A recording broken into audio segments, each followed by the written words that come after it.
ಎಲ್ಲರಿಗೂ ನಮಸ್ಕಾರ. ನಾನು ನಿಮ್ಮ ಪ್ರೀತಿಯ ರಚಿತಾ ಪರಶುರಾಮ್.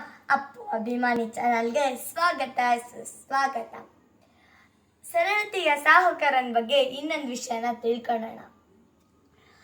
ಅಪ್ಪು ಬಾಸ್ದು ಒಂದು ಸಿನಿಮಾ ರಿಲೀಸ್ ಆಗಿತ್ತಂತೆ.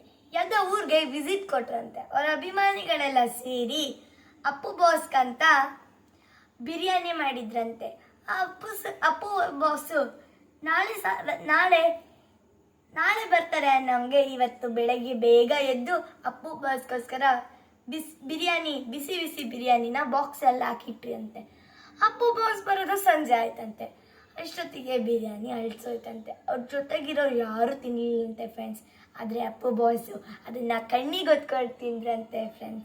ಅವ್ರ ಹತ್ರ ಎಷ್ಟು ದುಡ್ಡಿತ್ತು, ಆದರೆ ಅವ್ರು ಯಾಕೆ ತಿಂದಿದ್ರು, ಅನ್ನನ ವೇಸ್ಟ್ ಮಾಡಬಾರ್ದು ಅಂತ.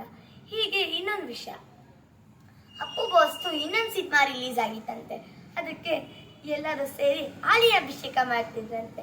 ಅಪ್ಪು ಬಾಸ್ ಕರೆದು, ಯಾಕ್ರೂ ಹಾಲಿನ ಅಭಿಷೇಕ ಮಾಡ್ತಿದ್ದೀರಾ, ಎಷ್ಟೋ ಜನ ಮಕ್ಕಳಿಗೆ ಕುಡಿಯೋಕೆ ಹಾಲಿಲ್ಲ ಅಂತ ಹೇಳಿ ಅವ್ರನ್ನ ಬೈದ್ರಂತೆ ಫ್ರೆಂಡ್ಸ್. ನೋಡಿ ಫ್ರೆಂಡ್ಸ್, ಅಪ್ಪು ಎಷ್ಟು ಒಳ್ಳೆಯವರು ಅಲ್ವಾ, ಅದಕ್ಕೆ ಅವ್ರನ್ನ ದೇವರು ಅಂತ ಕರೆಯೋದು ಫ್ರೆಂಡ್ಸ್. Thank you.